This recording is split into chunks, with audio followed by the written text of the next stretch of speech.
Facebook Live. It's going to be awesome. Welcome to another episode of Let's Talk Liberty. We have a crazy storm outside right now, so hopefully the power stays on and the broadcast goes smoothly. But it's coming down out there. I mean, it is crazy. So we'll see. But thank you for joining us. We'd love to hear where you're watching from. I've had a really fun... Oh, listen to this. Ready? No?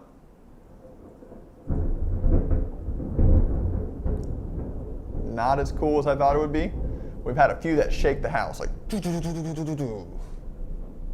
Just like that. Sounds exactly like that. This has been a really fun week going over cryptocurrencies with you all.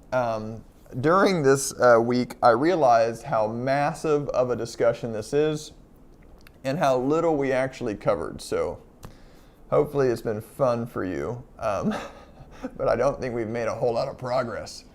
But it has been a good time. So I hope you've enjoyed it. And we're going to wrap up tonight with basically some practical things like, hey, how do I actually do this? How do I invest? How do I get involved?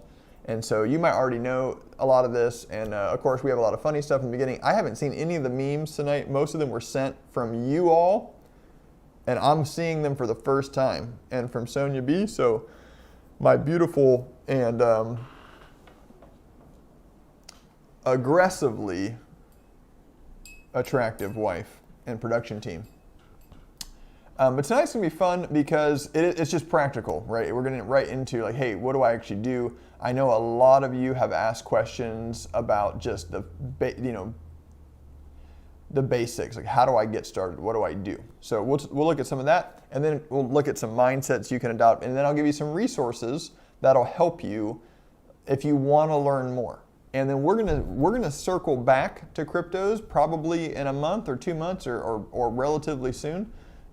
Just be asking the Lord on the timing of that, but I do think this will become a regular content type because it's such a cool space. And again, we're so energized by this movement because it is a rebellion against wickedness. And the scripture says that where your treasure is, there your heart is also. So your heart actually follows your treasure. And another way to think about it is the money's kind of at the heart of the matter.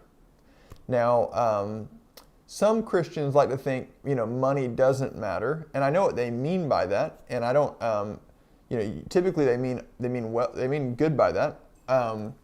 But Jesus teaches about money a lot because he understands it's a central component of the human experience, and he's not, he doesn't just cast it out as this, just always evil thing or something. Of course, he talks about unrighteous mammon, unrighteous money, but he seems to have this perspective that, hey, look, your Heavenly Father knows that you need all this stuff. He knows that you live in a physical world and you have physical needs and that you need to eat and be clothed and have shelter and have increase and provide good gifts for your kids and leave an inheritance to your children's children. And he seems to understand that what he wants us to do is take a position where we are above money and it becomes a tool for us. It's under our feet. It doesn't control us. We control it. That's the right relationship. So we're not like anti-money. We want to have the right relationship. Well, when you find yourself in the 21st century United States monetary system that's controlled by debt, it's built on a ever destabilizing unit of measurement we call the dollar that is being printed at record rates and they're not slowing down. That is a very, oh, thank you, sweet lady. You're laughing over there, so something's going on. Super excited about some of these pictures coming up. Gregory saying, I signed up for Coinbase today. So. All right, cool. Way to go. Hey, Steve Lavelle, Heather Lavelle, love you guys. Thanks for popping in. And I don't see any other comments, so I don't know if I need to. Oh, here we go. Let me try this. I'm going to try to go to the actual video so I can see comments, because sometimes it works for me and sometimes it doesn't. Mamsi is also watching. Mumsy and Pops, you guys made the show tonight. Well, when we live in a world like we live in, with a monetary system like we have, we can sit by idly and watch the Titanic sink, or we can begin to build, flotation devices. I still think, obviously, Leo had plenty of space to get on the piece of wood, right? Just move over, lady. Anyway. Come on. I'm just going to die in the cold water while I'm safe up on this huge piece of wood. Anyway. We can start to begin to we don't have to just watch them ruin everything. Okay, so just because they're ruining our currency, you can take back currency, and it's not this. It's actually, again, we talked about this week, but I think you have a moral obligation to do so, because when a government prints money, who do you think it hurts the worst? The poorest people in society, especially those that are on fixed incomes. If you're on a fixed income, right, especially if you're like on retirement or Social Security or something like that, that means every month for whatever, perpetuity, you're going to get this payment. That's your payment. You have to live within that budget. You're not increasing your revenue. You're on that fixed income. These are low income, end of life situations. These are the vulnerable in society. What happens when you print a bunch of money? Well, all the prices of things you buy go up. It's called inflation. Who does that hurt? People that are on fixed income, big time. Because they used to be able to buy this much. Now, just a month later, nothing changed except for the price. All the prices went up. Now they can buy a lot less. And that is immoral. It's unethical. It's evil. It's wicked. So our move towards cryptos isn't because we think we can make a bunch of money in cryptos. Don't get me wrong. You do really well to invest in cryptos. We've done really well. But our move is a moral move. We don't want to just watch. We don't want to trust that politicians are going to do the right thing with the money supply. That's like a ridiculous strategy. Oh, I just think they'll do the right thing. I understand that all of their incentives are weighed heavily against them doing the right thing, but we just trust them because they look pretty smart. They don't have a good track record, okay? It's because the incentives, don't hate the player, hate the game. And we talked yesterday, and I love game theory, and I love analyzing the behavior of people relative to the rules of the game. I'll tell you a quick story. This is a funny one, but it helps illustrate this point. There's two people in a desert, and they both have a camel. Okay? They both have a camel, and they're headed south or whatever. They're headed in a direction. And a third person comes up and says, hey, you guys got some pretty nice camels. And the two guys are like, we're pretty proud of my camels. And one guy says, hey, you know what? My camel's the fastest camel in all the land. The other guy's like, I beg your pardon, friend. My camel happens to be way faster than your camel. My camel would smoke your camel. And the third guy's like, hey, let's settle this. Let's race to that cactus, 200 meters in over there. So they begin to race. Okay. Now, the third party guy says two words, and it leads to both camels coming to a absolute standstill and never reaching the cactus. The riddle is, what are those two words? What two words did the referee, what two words did they say that changed the rules of the game such that both camels end up standing still in the desert? I'll give you a second. If you want to guess, you can guess. I'm going to try to find this video. Can't find it. Cannot find it. So weird. Again, the referee, he just spoke two words. He spoke switch camels because the bet was who has the fastest camel. If I'm riding my camel, what will that do? It'll lead me to ride really fast because I'm trying to prove that I have the fastest camel. But if I'm riding your camel, what will I do? I'm going to go slower and slower and slower until I'm just standing there to make sure that my camel wins. Stand still. Stand still. Laugh out loud, Evan. Wait. Thank you, Mackenzie. Hey, Jordan, welcome. Dogecoin to the moon. Heather, good to see everybody on. Thanks for joining us. Okay, so the rules of the game changed, right? The moment the rules of the game changed, the behavior of the players changed. When you have a political apparatus like a state government, what that is it means that people now have twisted incentives that they can gain personally at everyone else's expense. See, in the free market, if you want to get ahead, you have to figure out a way to create value for people. You have to use your time, energy, and resources to serve the needs of people. It's the golden rule-based system. It's the heart of the Father. It's Jesus. When Jesus released his political system, it was the golden rule. Treat others like you want to be treated. Basically, that would lead to a libertarian society where don't hurt people, don't coerce people, don't force people, don't tax people, don't force people against their will to do what you think is best. Honor them, honor people, treat them with respect and like adults. Let them make choices, even if you're not comfortable with the choices they make. If they are doing something and it's not posing a threat to you, you probably shouldn't be intervening in their life and managing their life. So when you have something like a government, you have this incentive.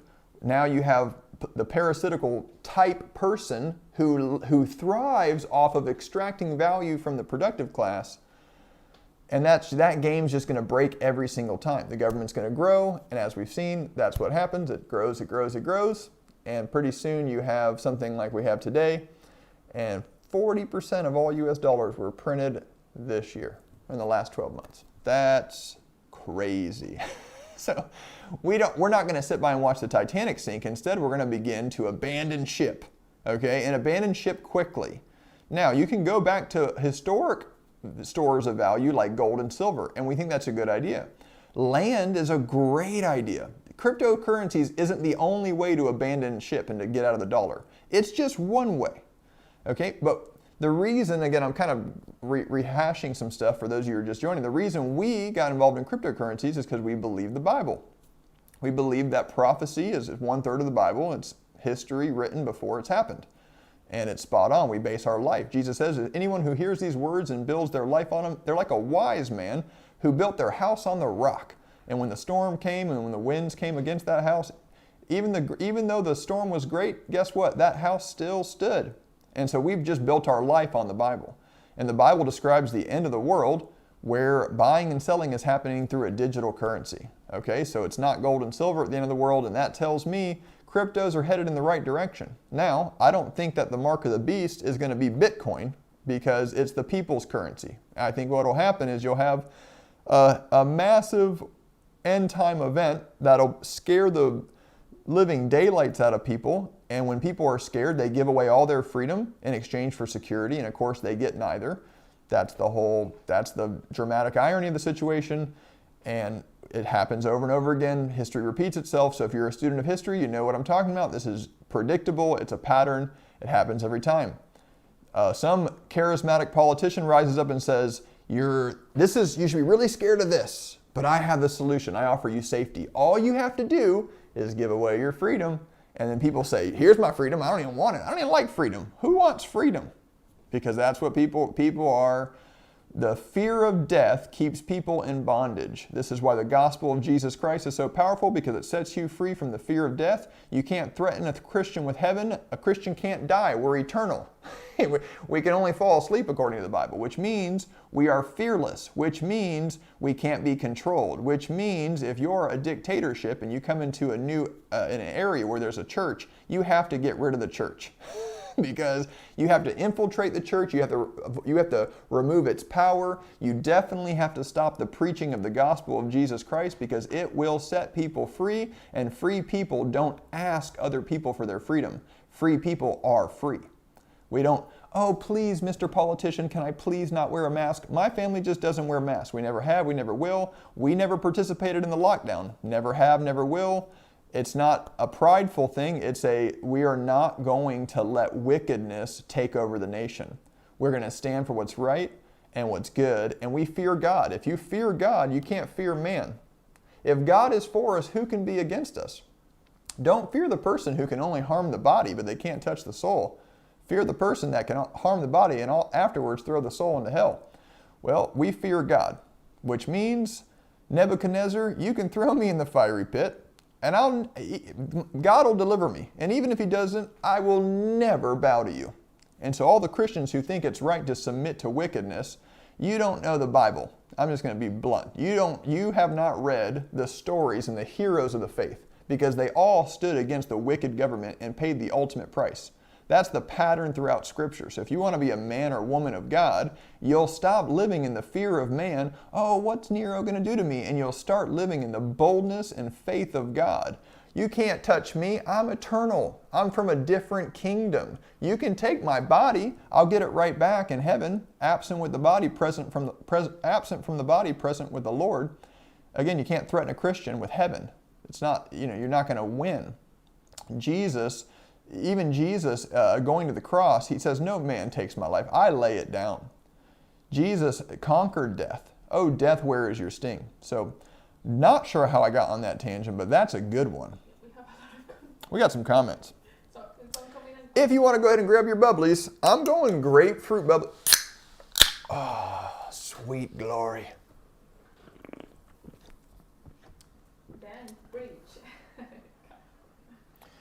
Let's get into it. All right, love you all very much. Thanks for hanging out this long. We're going to talk about how to invest in cryptos tonight. First, we're starting out with a family update, if I'm not mistaken. Yep. Oh, look at that. Mumsy getting her book reading on with Isabella and CJ. We got Mumsy and Pops visiting us right now. It's been a joy. We got Veggie Tales going right there. What else? We have a Pops picture too. There they are, getting down on some sushi. Whoo, yeah. Happy anniversary, 29 years. Well done, good sir. That's where I get my good looks from. You can see, that's Pops over there. And those are some good sushi rolls. I'm just going to testify. That was good stuff. We love you guys. All right, next.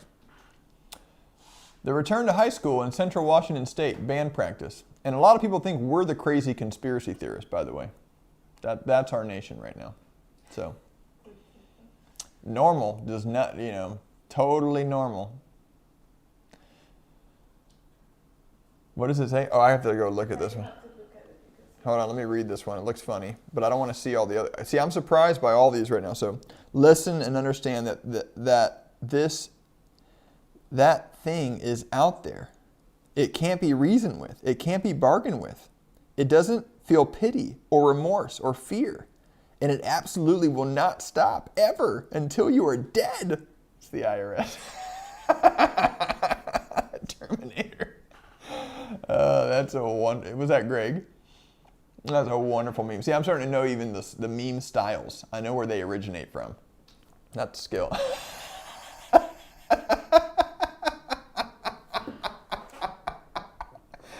The entire Federal Reserve payment system crashes. Bitcoin, opportunistic Bitcoin, creeping out from behind the tree.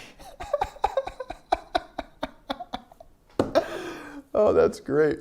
Oh, we're going to answer a few of the questions that you guys had yesterday we didn't get to, like the Ethereum, is it trackable by the government, that kind of thing. We had a few questions come in, so we'll get to that too.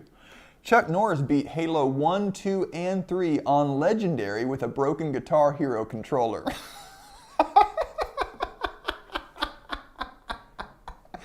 I've read that before, but it is so funny if you think about it.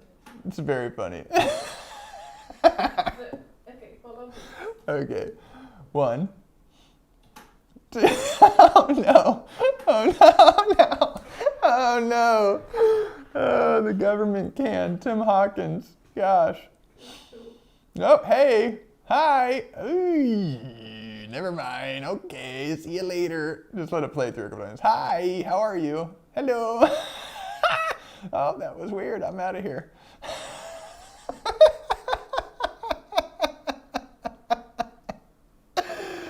Oh, that's really good. That's a good meme. Or a GIF, whatever. That's a good GIF. Chuck Norris can pick oranges from an apple tree and make the best lemonade you've ever tasted.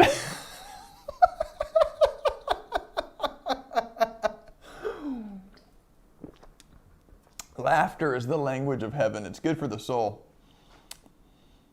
Oh my gosh. Lucky Charms. You don't want to see. Lucky Charms on a naked butt. Oh, yep, you don't want to see that. These are just pictures. I guess Sonia's saying these are pictures you just don't want to, as a parent, you just don't want to see. And, yep, you don't want to see that. What's going on here? Oh, just chicken feet. Just playing with some chicken feet. No big deal there. I thought it was a real toy, like a stuffed animal or something, but no, those are chicken feet. That's not bad. Ooh, atomic wedgie. Ouch. Probably some blood on that one. Eee. Oh boy. See, I learned in unschooling we adopt this mindset where a mess means that like life has happened. So you kind of change that you shift how you view the world a bit. So I'm kind of like a little more open to like seeing messes and stuff, but those are still pretty painful. Yikes. Oh yeah, it seems like a good place to put all that. It might have been, crap, you know what I mean? He might have been spot on. He might be sending a message to his parents, like, get me some Veggie Tales. I'm tired of this nonsense. Like a little Smith Wigglesworth.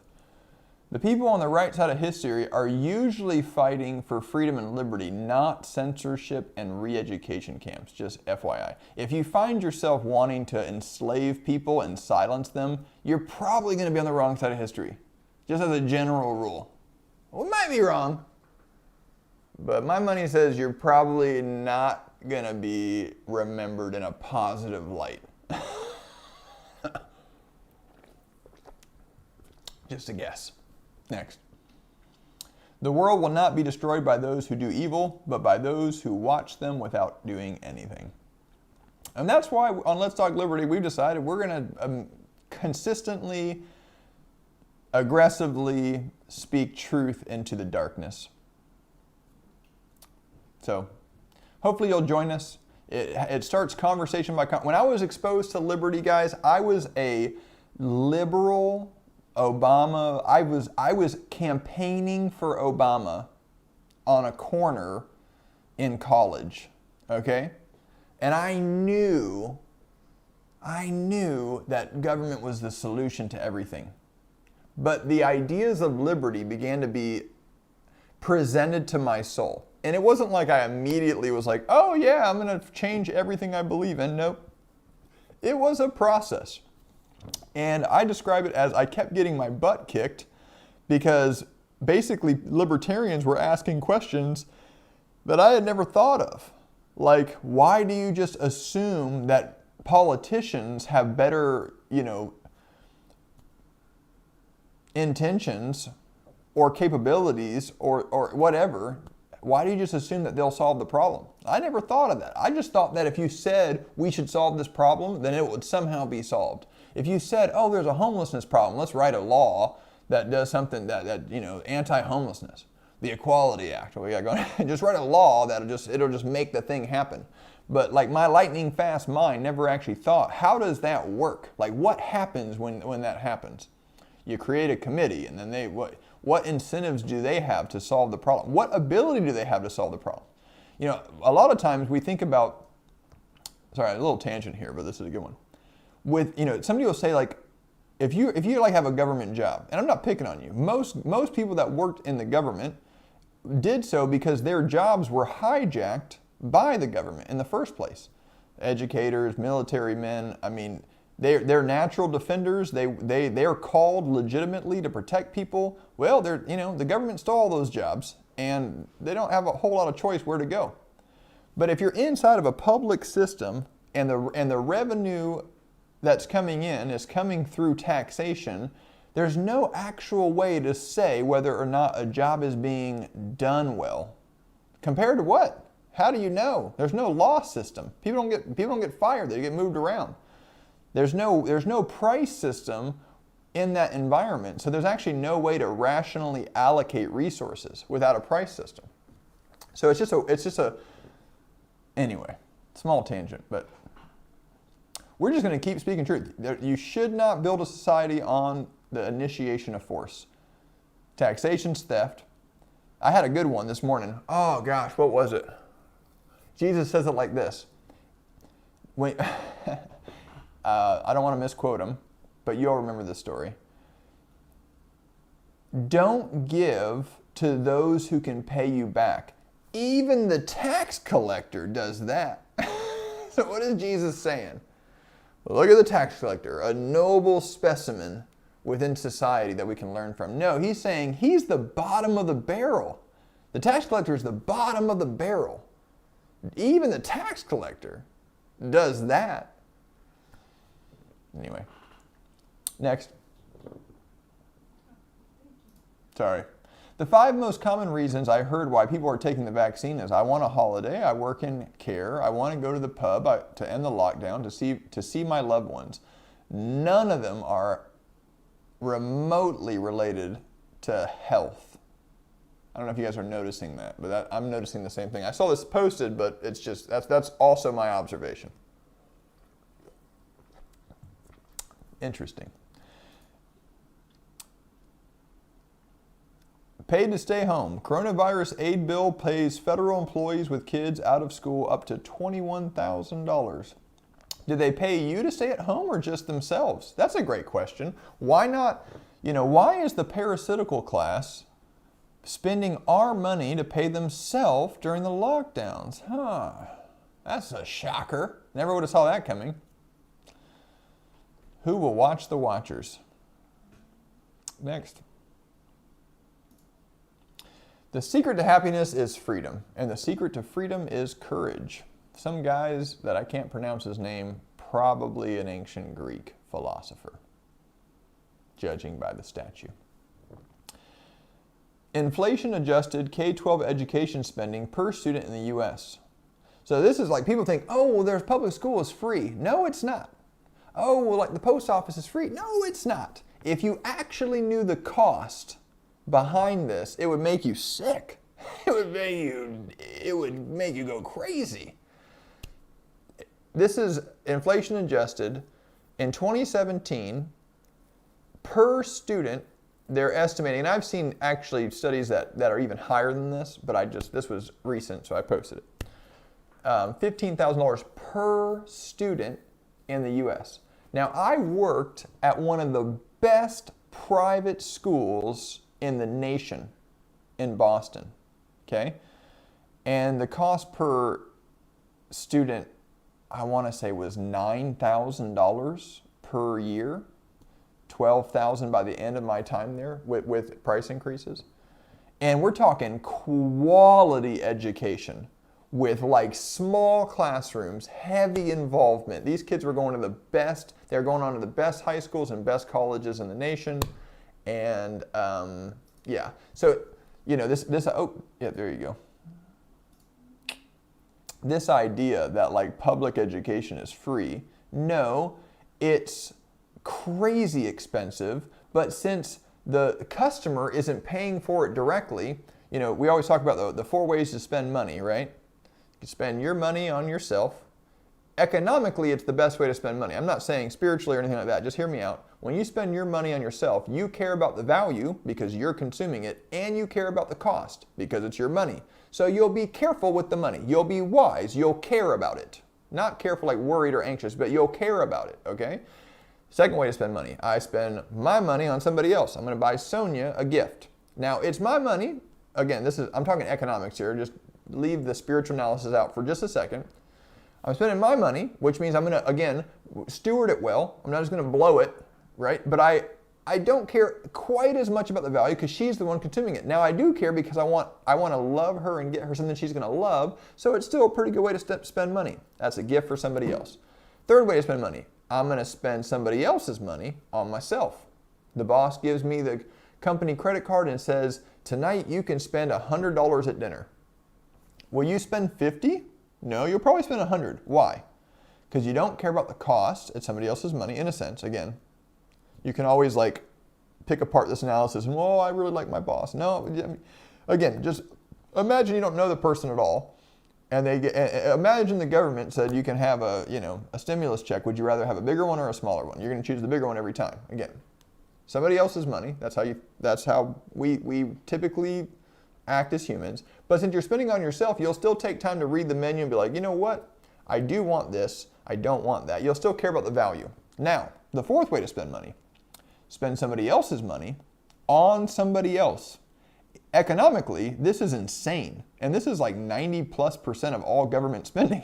So why, like, people just don't even see a problem with this. And it's asinine. Next. Sorry. Didn't prepare for that one. We know that no one ever seizes power with the intention of relinquishing it. The great George Orwell. Can the government track Ethereum? Question from last night. Wanted to do a quick answer. The answer is yes and no, but major on the no. Okay. The government can't get you a license within 5 minutes or whatever. So in that sense, so there's just a couple ways to think about it.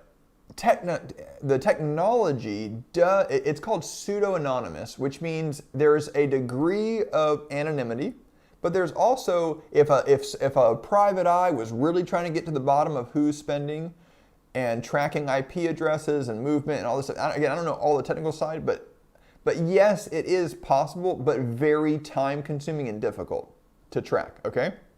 So, and this is just Ethereum. Now, some coins are built for extreme anonymity, like, gosh, it's escaping me right now. I'll think of it soon.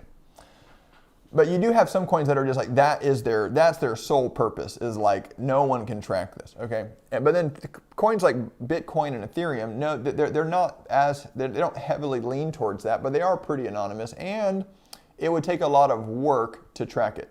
But here's my point. As we move into a cryptocurrency-based economy, which is inevitable from my perspective, could be wrong. I could be wrong on the timeline. It might not be next year. It might not be in 10 years. It might be in 20 years. Investing now, you might have to wait a while. Again, I'm not saying I have perfect knowledge. I feel like it's really close, though. And I feel like it's not a bad idea to go ahead and get in the space and get involved. And obviously, we've been doing that for years, and it's been a huge blessing to us, and we invite other people to do it too. That's what these programs are for. But when we get into that economy, what does that look like? Well, it looks like you have devices that are, there's going to be devices like, let's say like a cold wallet, which is something that's you hold in your hand, it's almost like a USB drive, okay? And on it, it's got cryptocurrency. And that means it's got private keys that unlock that address, and the private key allows you to transfer funds and to send that balance out. Okay, that's what it does. It's just, again, it's cryptographically secured.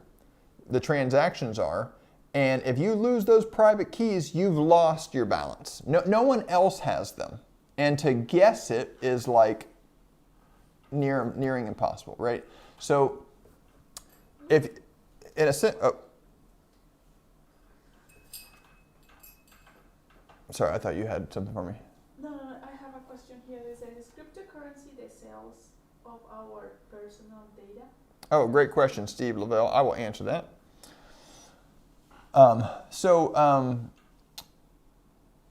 Okay, so yeah, if you lose your private keys, you lose your coins. They're gone. That's it, right? So in a sense, okay, and a lot of cryptocurrencies are lost every year because people don't know what they're doing and they make mistakes. And I've lost cryptocurrencies, okay, especially in the beginning when it was a little more difficult. So here's my point. If the government comes and says, hey, we see on this registry that you bought a gun, 10 years ago from Walmart or whatever, we're here to take your gun, because that's going to happen in this country, right? You can see it coming from a mile away. Okay, so when that happens, what do you think the gun owners are going to say? Well, some Christians believe that you have to tell the truth to the government, which Jesus didn't do that, by the way. Go look at the life of Jesus, how he answered the government and how he answered the chief religious leaders, the authority of his day. He almost always answered in riddle or question. He avoided answering. That's the man filled with grace and truth. God himself, perfect love and perfect truth, didn't just say, hey, should we pay taxes to Caesar? yes or no. No, that's not how he answered. He was very wise, okay? So don't be a fool as a Christian. Don't be gullible. Again, if the Germans come and say, hey, are there any Jews in here? Every time I'm going to be like, nope. Check the next house. Or I would, if you don't want to say no, if you felt convicted about that, maybe you just say, why do you ask are there Jews in here? What do you mean are there Jews in here? I don't know. But the point is you don't say, oh yes, I can't lie, so come on in. They're right over here. I got a whole basement filled. Glad you asked. No, come on, no. The government is not people that are initiating violence in society, you don't owe them anything. You give honor where honor is due. People that are breaking God's moral law to exist through taxation, you don't owe them something. I don't think for a moment people that avoid taxes, I don't think they're doing anything immoral. I would say that if you're paying taxes willfully and you're a Christian, you have to stand before God and know, hey, I willfully sent my money to destroy the unborn. I willfully sent my money to war overseas with people that I don't even know. I willfully sent, you have to stand before God and give an account for everything you've done. I don't think you should feel so confident that it's a good thing to willfully pay taxes to our government.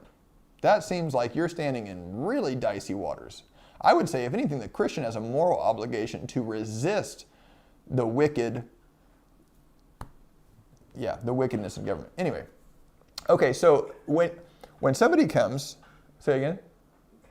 Without telling us exact numbers or anything, can you give us an idea how much better off you are financially today after being in cryptos for years? Asking for Greg. Asking for Greg. Yeah, I will. I mean, hey, if I would have made a little bit different decisions, we'd be like 100 millionaires right now. And anyway, that's another story. I won't get too far into it. But yeah, we were on the path to doing that, and I got cold feet because I was second guessing. The Holy Spirit spoke to me a long time ago about this, but then I'd go get counsel, and my counselors would say, "Don't do it. This is crazy." And I'd get cold feet, and I'd be like, "Oh, maybe I shouldn't." They didn't have the same word from the Lord that I had, and I was still learning to hear His voice. Anyway, no condemnation. We're blessed, and we're so grateful for where we're at. But yeah, we were buying Bitcoin when it was $300 a Bitcoin. I was owning multiple Bitcoins.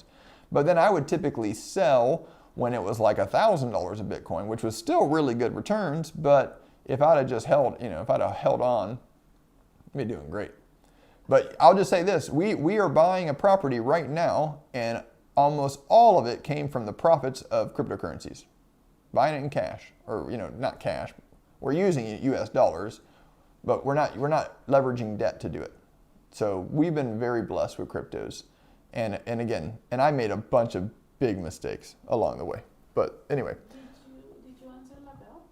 I haven't answered Lavelle yet, but I want to answer this Ethereum thing. So let's say you bought guns 10 years ago. They show up and they say, "Hey man, where are your guns? We saw that you're on a registry or whatever. You registered this weapon back in 10 years ago." What are people going to say? "Oh, come on in, here's all my guns." No, I mean, that's a wicked, that's not a legitimate authority. The Constitution of the United States protects our right to own guns. We the people are the legitimate authority in this country. Now, I'm not talking about other countries. If you're in a different country, you got to take that up with the Lord. You still got to stand against wickedness, but in our country, we actually have something called the Bill of Rights in the Constitution, which gives us authority. So the person trying to trample on those rights, they are breaking the law. They're engaging in absolute wickedness. So what do you do in that situation? Lost all of my, you know what? Craziest thing happened? I was on a boating trip and all of my guns fell over the side. I just lost them all, one shot. Ha! Imagine that. Crazy, right? Wouldn't that be crazy if that happened? Well, in the same way, if you have all of your cryptocurrencies on a thumb drive, you could lose all that. So yeah, they say if the IRS came to audit you one day and say, "Hey, it looks like you bought $1 million worth of Ethereum off of this exchange at one point, and it's gone up 300%. So we're gonna come charge you capital gains tax." They can't prove that you have it and that you didn't lose it or that you didn't trade it. I mean, it becomes a fool's game trying to chase it down. What I'm saying is not that you'll be put in a position to like be shiesty or anything, which again, I have no moral qualms with misdirecting the initiator of violence. Okay? Again, you might not have the same convictions. You might judge me and say, oh, Lucas, that's dishonest. If a criminal came to my house, if the mafia showed up and said, hey, where's your wife? I intend to do her great harm. I would say, she's not here. And if you would say, you know what, she's right back here in the living room, come on in, then we're just different. We're going to disagree about that. You're going to think that I'm immoral, and I'm going to think you're an idiot. So that's okay, I suppose, but no, the person who is the aggressor, who's initiating violence, they have no honor due to them. So the scripture just says, give honor where honor is due. Well, that person who's initiating violence, I owe them nothing except for a swift kick in the nuts. Anyway, can the government track Ethereum? Basically, no, is the answer to that. And I took a long time to answer the question. I'm sorry. And then Steve asks, isn't... So I still can't see the comments. Sorry. So it's weird. Sometimes I can like see the video.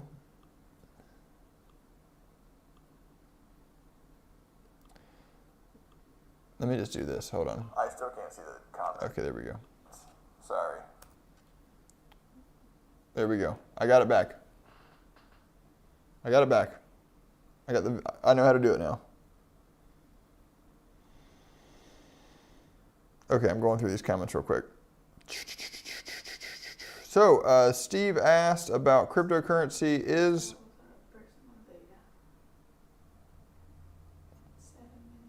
No. Is cryptocurrency sales over? No, it's not. Now, cryptocurrency is and if you haven't watched the last 3 broadcasts, check those out because I take more time and explain what they are. And you'll get a bit of that from this show too, so stick around too and feel free to ask more questions. But no, it's not, no one owns cryptocurrencies, which is nice. So like, it's not like Google, when you use Gmail right now, or when you use Google Search, or when you use Google Drive, or when when you use YouTube or whatever product that Google, your information is being stored on their servers. They have a computer somewhere, or many computers, but they own your data and they sell it to the highest bidder constantly, right? So central systems in the internet definitely sell and abuse their users when it comes to their data. But cryptocurrencies is a revolution against that, where it puts the ownership of your data back into your hands. You own your data. And that's a long process to explain that, but that's the short answer. Next question, or next slide. I think I have another question from yesterday. How many ether can be created was a question. So next slide. So right now there's 114 million ether as of today. Okay. Now, every year there's the maximum amount of new ether that can be created is 18 million. And you might think, and that means it's inflationary. By the way, Bitcoin has inflation right now, which means there's new units released into the system, okay? However, there's these things you're going to hear called Bitcoin halvings, where the block, the producer reward is halved. So it used to be 1 Bitcoin, and then it halved to half a Bitcoin. Then it halved again to 0.25 Bitcoin. Then it halved again, and so on and so forth. Now, it's on this ever, decreasing. If you saw a graph of it, it looks like it's approaching zero really slowly. And I think it's like in 100 years from now, it'll be done forever. And the 21 million Bitcoin, the fixed supply, that'll exist. And there'll never be another Bitcoin. So that's an asset with a truly fixed supply. Again, there's an increasing demand running up against a truly fixed supply, which is leading to the market conditions we see with Bitcoin. Ethereum's not like that. Ethereum is forever there will be inflation. But the theory behind this is it helps. Again, I have different thoughts on this, and I can understand both sides, the pro-inflation people and the anti-inflation people. But the point is, when you have a fixed level of inflation that is essentially approaching zero, you'll see, if you can think about the math, this makes sense. right? The first year, that means Ether's, the first year there was like 80 million Ether, which means that 18 million new Ether was like a 25% inflation rate, right? It's like huge. It's like, whoa. But now, next year, every year the percentage of inflation is going down, down, down, down, down until eventually it's almost like it's zero. And when you, right, so this means relative inflation decreases every year. Next slide. The other thing to consider is people lose, right? Ethereum's creators also theorize that because coins are always lost over time due to carelessness, death, and a number of other reasons, and due to the fact that coin loss can be modeled as a percentage of the total supply per year, the total Ether supply in circulation will eventually stabilize and reach an equilibrium, meaning there's going to be a time based on just percentages in mathematics, loss, carelessness, death, misplacement, all this stuff, where eventually it won't even be inflationary because the new coins that are created, the 18 million new coins, well, that'll be about, eventually the total stock will be so big that the coins that are lost that year outweigh the 18 million. You might even have negative, in that sense, you might even have a negative inflation rate. So deflation, what we call that. Hopefully that helps. So yeah, where we're at in Ether's life cycle, so we're big fans of Ethereum, and we think you should be too, because of what it does. We believe that this is going to be arguably the most important coin in terms of changing our actual life. Bitcoin is electronic gold or cash, and that's awesome. And it's number one. It's like the most popular kid, and in the world of, it was the first mover, and in the world of marketing, that means a lot. That means it's got name brand recognition. It means people want it, and when people want it, that means demand's higher, which means the price goes up. So Bitcoin's awesome. We're big fans. We're going to talk today about what we think your portfolio should look like, and that always depends on your level of risk that you want to be exposed to. These are some basics of investing, so I'm not teaching you anything new here, but if you've never heard this stuff, it might help. But basically, you take different, you can go to me full screen for a second. I'll just insert this.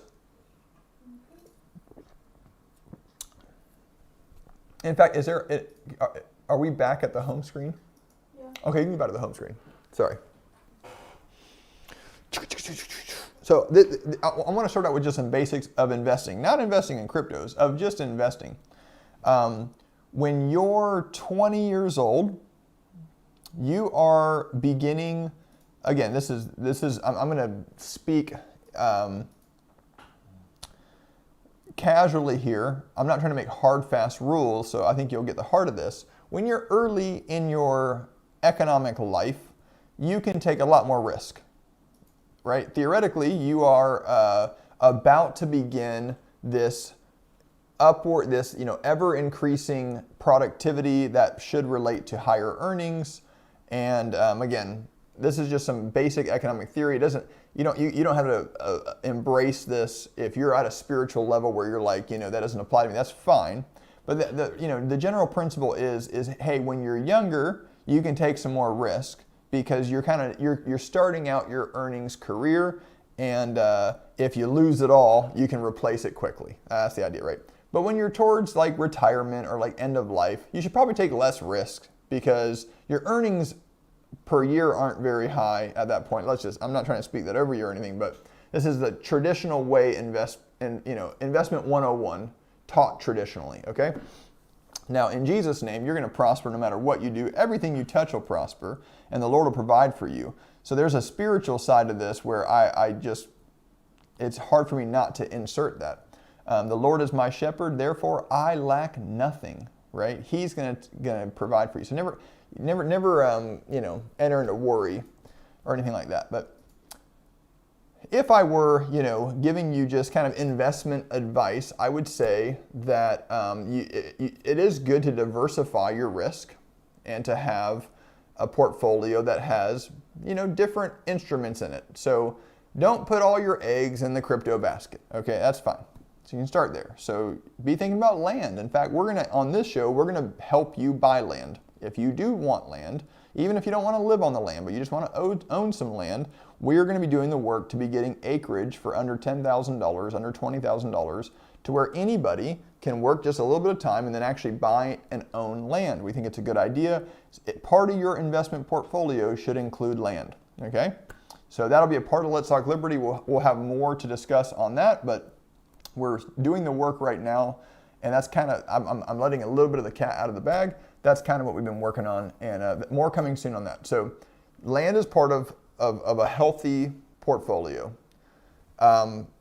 Assets, especially again when you're young, I would always suggest buy assets that you can work, like a camera, like a guitar, like an art suite. Like buy assets that you can mix your labor with to be creative, to create. So like don't look just for assets that work on their own. This, again, when you're younger and you're developing your skill set and you want to have fun and produce and be a creator, because you're made in the image of God and He's a creator by nature. And so it's really good for you to express yourself through creation. You're supposed to walk like your daddy, live like your daddy, right? So this is a good thing for you. The point of investment is not just to make money. It's just part of it, right? The point of investment is also to grow your skill set and to grow your experience, right? To have fun, to enjoy life. Two comments.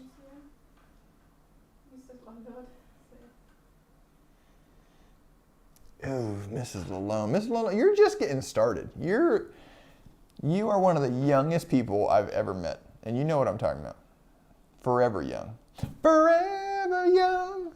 I want to be forever young. What about investing in gas? Exactly, the guns and ammo. So yeah, I mean, different people fall on different sides of the aisle with weapons and stuff. And we don't own weapons right now. I'm not against them at all. But yeah, like maybe you want to, invest in, solar panels and generators or, survival stuff like that, like camping gear and, like stuff, like capital, like chainsaws and, there's tons of stuff, tools. So I'm not just saying that like put all your investment eggs or whatever into the crypto basket. I think that would be foolish, and we don't do that at all. But for this talk, we're going to talk about now within that crypto portion, what does that look like? What does that pie look like? Okay, so maybe like 10% of your net worth is in cryptos. Okay, now within that 10%, what does that look like? That's what we're going to talk about today. And that also takes on, where you're at again with your risk adversity. Do you mind risk? Do you want to swing for the fences and go for some really cool technology? Kind of where you're at in that. Now, do I have any slides after that? Okay, no, you can go back. That'll be the very end. We'll end with that. Okay, so here's how I'll just share what we do. We have about 60% of that 10, or for us, where we're at in our life, we can take a lot more risk. We have about 60 to 70% of all of those kinds of assets. Now we're buying a big land purchase, which means we'll have about half of our assets in land, and like the house and the stuff that's the equipment, the stuff that's like on the land, right? To care for the land. We're getting animals and stuff. It's gonna be so cool, and we're gonna share with you guys. But anyway, so about half of our total assets, our net worth is like in our land, right? I'm gonna basically keep no cash, maybe like $5,000 to $10,000 in cash. That's it, okay? Because cash means basically nothing to me. I still have to do certain things with cash, but that's changing rapidly. And again, I'm living in the economy beyond the dollar, and I already see the dollar's tombstone, and it is approaching quickly. Okay, so we'll keep a little bit of cash. We call it the emergency fund, like Dave Ramsey, something like that. Okay, and then beyond that, almost all of our other resources we'll keep in cryptocurrencies. Now, if we need to make a purchase, like if we're going to be buying and selling land, for example, well, then I'll convert that cryptocurrency to US dollars if that seller only accepts dollars. But again, that's going to change quickly. You're going to start, I'm telling you, within I might be a little optimistic on how quickly that changes. But if you want to buy land and you're trying to, like we're doing, going through a title agency, it's such a joke. Like you're dealing with these old banks. My pops and mumsy were just sharing this story with us where, you're dealing with an old bank that they have to have a notary, no electronic signature, you have to sign 50 pages. And they're still living in the 19th century. And, people are past that dinosaur of an economy. And if I want to buy something from you and you want to sell something to me and we're both like, okay, let's do this, we're ready to do it, why are we waiting 2 weeks for like all of these old systems to creak around to get there? It's crazy. Well, Ethereum smart contracts, if it's property, for example, the deed, the title, everything stored on the blockchain, secure, trustless, decentralized blockchain called Ethereum. Now you own it. You have you're the owner of that asset on the blockchain. When I want to buy it from you, I interact with that smart contract. When I hit all the requirements necessary, the income, the purchase price is automatically delivered to you, and the deed and title is automatically delivered to me. And the referee was computer code. It was locked into the blockchain. No third party, no title agency, none of that was necessary. And it happens instantly, almost instantly. Ethereum transactions are like 20 minutes. Okay, so you compare that process to what we have now. Oh yeah, the world's gonna get there really quick because time is money. People are impatient. Nobody wants to wait. Nobody wants to go through the dinosaur system when there's an alternative that's that much better. So I believe assets are going to be tokenized very quickly. And the moment they're tokenized, then you don't have to deal with the dollar in order to get it. You go straight through the token economy, and that's where things like Ethereum become really powerful. Okay, so Ethereum is a baby. So you haven't missed the boat. You're not too late to the game. This thing is just getting started. It's only tokenized 0.50 zeros and a 1% of the world. And it will eventually tokenize everything.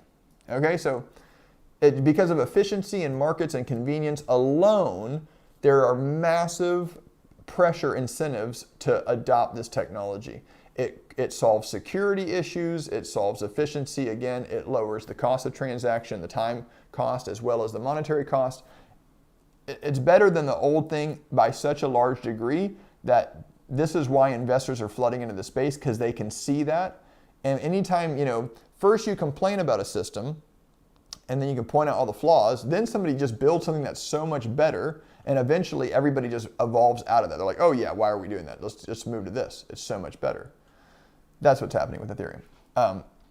So our personal portfolio, we're going to have about 50% of our assets in land, and then we're going to have about 40%, let's just say, in cryptocurrencies and 10% in cash, just to move stuff around and it's just more liquid now because that's what a lot of the purchases we're making still require. Okay, now within that 40%, we're a little more like I don't know if you guys remember 2017. If you didn't, I won't get too far bogged down into it, but there was this ICO rush, okay? Ethereum was the first one, and it was actually in 2014, but in 2017, it sort of started this, and in 2017, it became crazy. And I saw the craziest stuff. An ICO is an initial coin offering, okay? It's kind of like when a stock goes public, you have your initial public offering. It kind of came from that, right? Initial coin offering was this thing that came about where a new, your face is so cute. She's just looking at me. It's so funny. That was really good.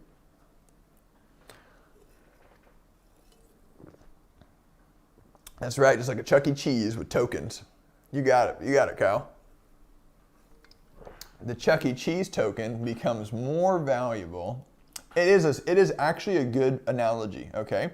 Now, since it's digitized, it's like Chuck E. Cheese is everywhere and touches everything, but it's that idea.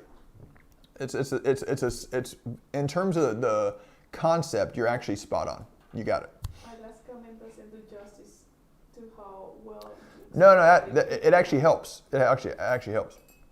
Okay, so with for us, okay, the ICO thing. Let me just, because this is going to probably happen again.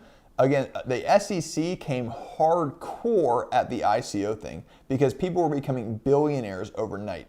And I'm talking people were going from having a couple $1,000s to having like $100 million in a matter of a few days during this ICO rush. And that sounds crazy, but that's what was happening. Why? Because you'd have a coin, it's called initial coin offering. You'd have investors get in on before it was released, right, through these big, there's different ways to get involved, and they quickly tightened it up to where only the mega rich could actually participate. In the beginning, anybody could participate, and of course, the rich people don't like that. They want to make it to where, only the rich can play the game, and everybody else, all your other peons, have to wait till the prices have gone up. But in the very beginning, anybody could get in on these things.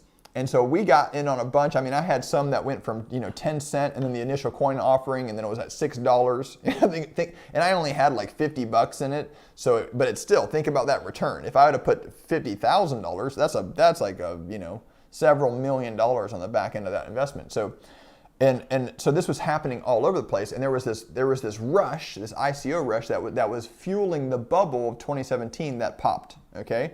And then a bunch of those ICOs went to zero. Those coins, those new coins, a bunch of those projects had no real life. It was all speculation. It was like some web developer didn't even have a team of blockchain developers, made a really pretty website, released their coin, but they didn't even have a coin yet. They didn't even develop a coin. They just had an idea, and they made a nice video to explain it. And then they started getting a bunch of money. They had millions of dollars come in, and then they left. they got out of Dodge. And of course, the project fell apart. And this is where the SEC came in to protect people and heavily regulated the space and put pressure on the space to where then only the mega rich could actually participate. No, thank you, SEC. We'd rather take our risk and do our due diligence. It's always in the name of protecting people, because some people lost money. They come in to protect the little guy, but really it's just rich people writing regulations to keep poor people out of the game. That's the name of that's government regulation. Rich people writing rules to keep the poor people out of the game. You're not even invited to the poker table. Only the rich can play. That's what the SEC and other regulatory bodies do. They don't solve problems and protect people. They stop people from being able to participate in the rich person's game. So that happened in 2017, and now I say all that because something like that will probably pop up again. But we're in a way different environment now in 2021 than we were then.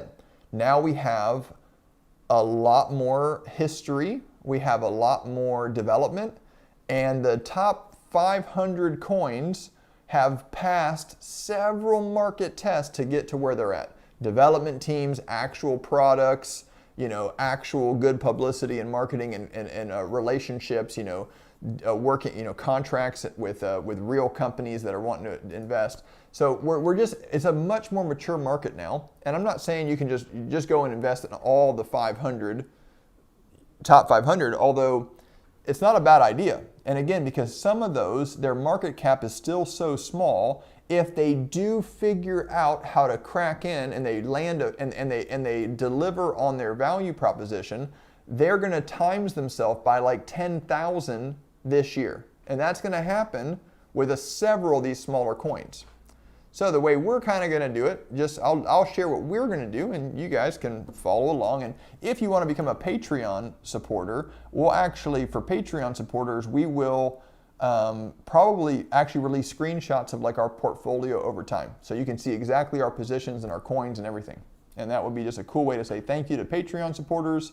And and we'll share most of it on Let's Talk Liberty anyway. But that might give you, like, if you just want to follow along with exactly where we're going, that might be a cool way to just honor all of you who have honored us. Well, our portfolio is probably going to be about 50% Bitcoin, another 25% Ethereum, and then that last 25%, we're going to spread it out over a bunch of smaller coins. We're a little more risk adverse, I guess. That's not the portfolio for somebody who's going for the explosive gains. I actually just believe in Bitcoin. not like I'm putting my faith in Bitcoin. He's not my savior or something. I believe that it has the best chance to create a honor system in a monetary honor system, and I want to cast my vote largest for that. So again, we're not in cryptos to make a bunch of money.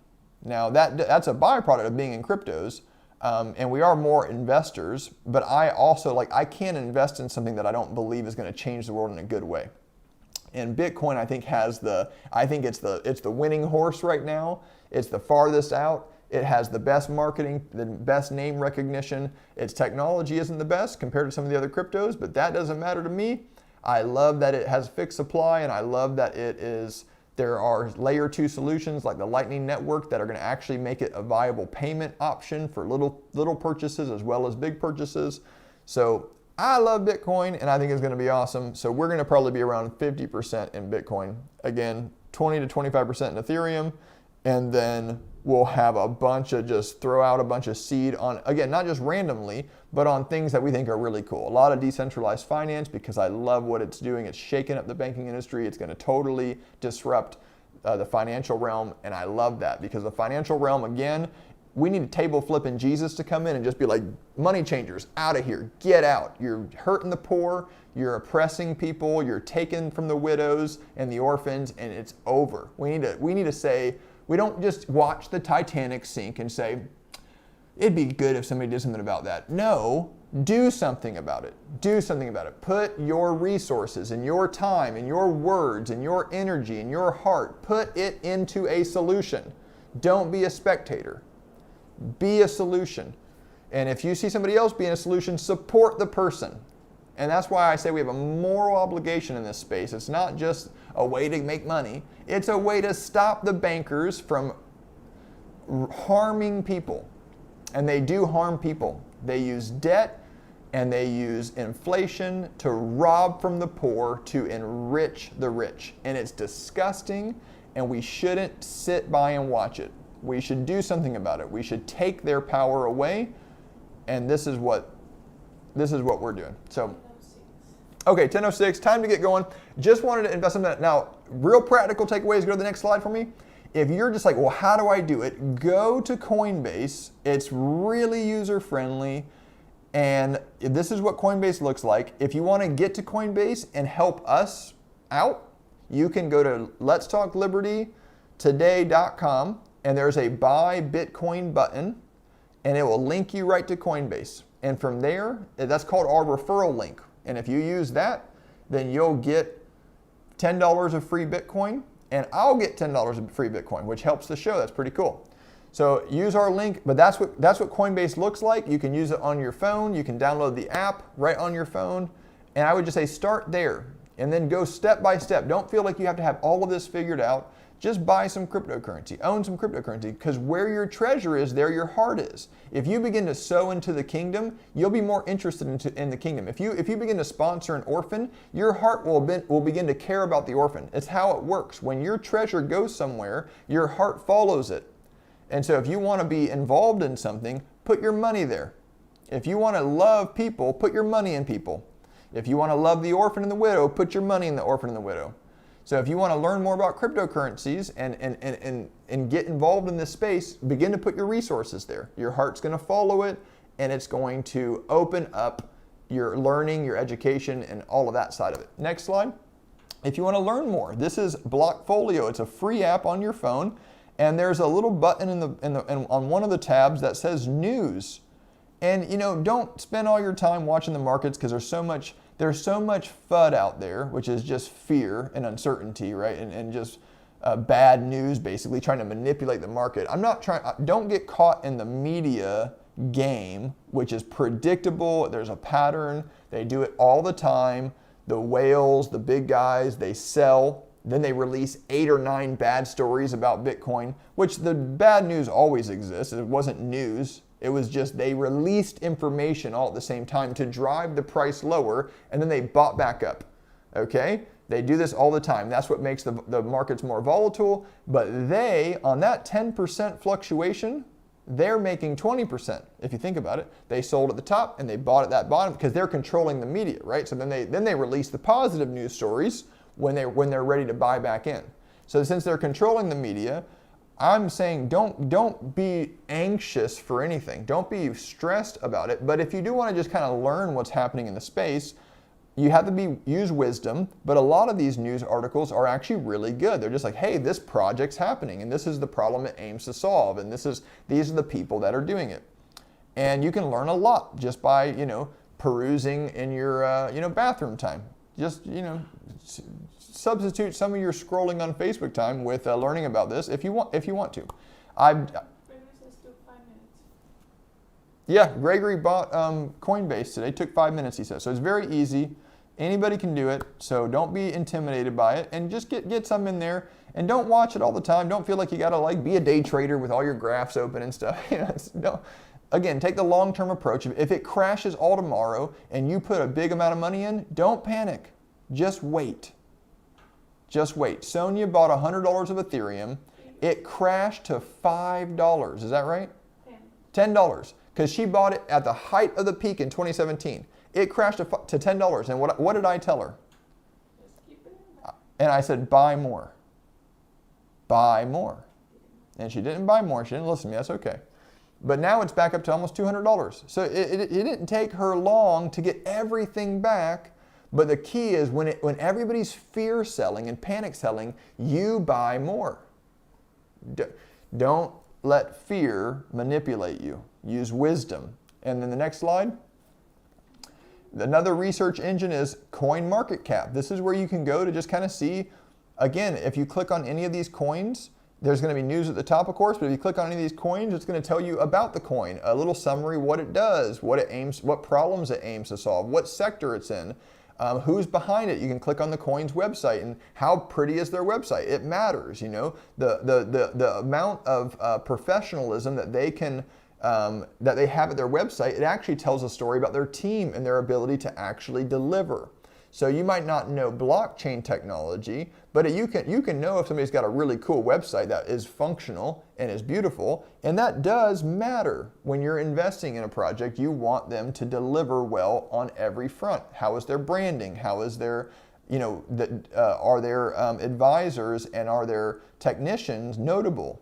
Have they been in the space for a long time? So you can do a little research like that, and then you'll ask the Holy Spirit, of course, always for guidance, but you'll be excited about certain projects. Like, oh, I like this one. I believe in this. This guy's a uber nerd. That's kind of how I am. Like, man, this guy, Vitalik, he loves math. I mean, he loves math. Loves math. Diamond hands, buy the dip. That's it. Most people sell the dip because it's fear-based, but you got to program yourself to go in the opposite, to go against that flow. Come on, Steve. Thank you, sir. That's why Edge does his website, and it looks good. Next, I think we have one more slide.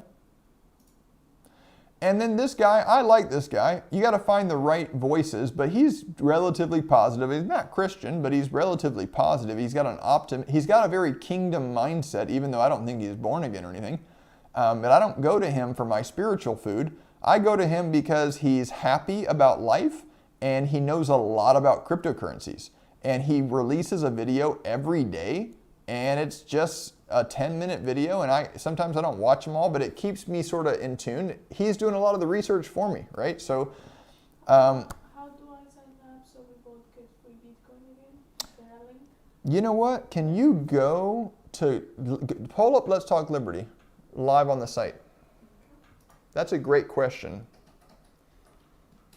Devin. Yeah, pull Let's Talk Liberty into that window if you don't mind. But yeah, Lark Davis, the Crypto Lark on Facebook and YouTube, I watch him probably twice a week, 3 times a week, and it just kind of keeps me in tune with what's going on. He's really good from the hey, don't be fearful side, but he's also really good from the hey, he's been spot on since I've been watching him. Okay, so that's a free resource, or that's a free suggestion, I guess. But it's free. He does have a paid product you can sign up for. I don't, but okay. Here's Let's Talk Liberty. Can you hear my voice still? Okay, on the very top, there's a buy Bitcoin button. You see that buy Bitcoin button at the top? I should make it more clear. Do you see it, Sonia B? It's grayed, very top. Yep. Now on mobile, it's going to be in the top 3 little bars, and then you click that menu down, and it says buy Bitcoin. But if you click that real fast, that's just going to take you to Coinbase through a referral link. And then once you sign up and buy, then we'll both get that, or at least that's how they used to do it. Do you see a $10 gift there? What does it say? I can't actually see. I mean, you need to sign in. What does it say? You're invited to be you're invited to try Coinbase. What does that little sentence say? You receive $10 worth of. Yeah, so they're still honoring it for my referral link. They might not honor that for everybody's, but I was in several years ago, so they're still honoring it. So, okay, back to me full screen, if you don't mind. So hopefully that helps. But that's how, if you wanted to buy it through our link, that's how it works. But yeah, have fun. Don't panic, right? Hakuna Matata. What a wonderful phrase. Hakuna Matata. Ain't no passing craze. Somebody just started going, it means no worries for the rest of your days. Probably Judah, but maybe Devin in Nevada. Oh, no, I think Kyle for sure. Kyle did, and Jenny laughed at him, but like kind of a sad laugh. I think I'd have to buy 100 in order to get 10, I think. Yeah, exactly. You have like a minimum, I think it's 100. You're right, Kyle. So you have to spend at least 100 to qualify for the free 10. But again, try your hand in it, and if it just crashes tomorrow, which I'm never promising you it's going to go up, okay? What I'm suggesting is that the dollar is not as valuable as you think it is. It's standing in thin air right now. And the new dollars that were just printed are still being slowly released into the system, and it's going to have massive consequences. So, I love it. So what I'm saying is, in a sense, Bitcoin's a bet against the dollar, and Ethereum's a bet against the centralized, censor-ridden web that we have and we all know is not awesome, and it's a move towards that decentralized web and decentralized applications, which is going to put freedom back in the hands of people. So we got to get going tonight. You guys are awesome. Thank you for joining us this week. While we talk, every cryptocurrency episode went over 10 because it's just a big topic. So we will circle back around to this topic.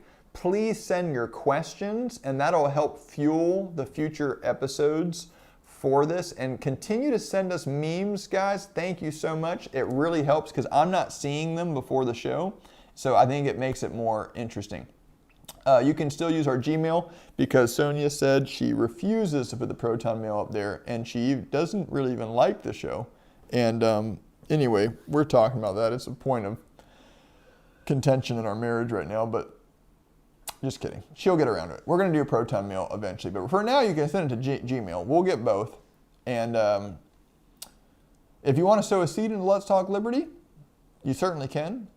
We are partnering with a orphanage in Uganda, and I've been working with this guy. So you can go to the next screen there, sweet lady.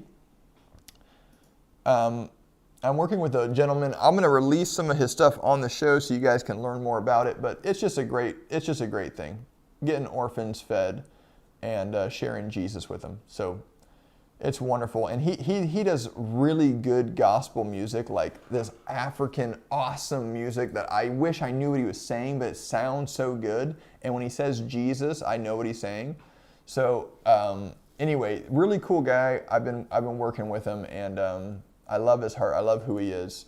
So I'm going to try to make it more of a professional partnership between Let's Talk Liberty, so that when you're sowing seeds, it's good ground to sow into, and that's what we want to create. We want to create really good soil so that you get a great harvest, because that's what it's all about.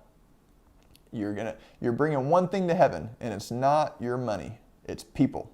You're bringing people to heaven. People are eternal. It's all about people. It's all about love. It's all about relationships. And when you sow into good ministries, what you're doing, whether you realize it or not, is you're maximizing the population of heaven. And that is awesome. You're destroying hell for a living. So let's do it together. Love you guys. Thank you for watching. We won't see you again until Monday. But on Monday, we'll talk some liberty. And have an amazing weekend filled with rest and grace. Father, bless your people. Let it just be fun. And let them enjoy this weekend and enjoy you. In Jesus' name. See you guys Monday. Enjoy this awesome song. I heard Alexa's not crazy about this song, but it is probably the best song on the face of the earth right now. Tim Hawkins, take us away. Blessings.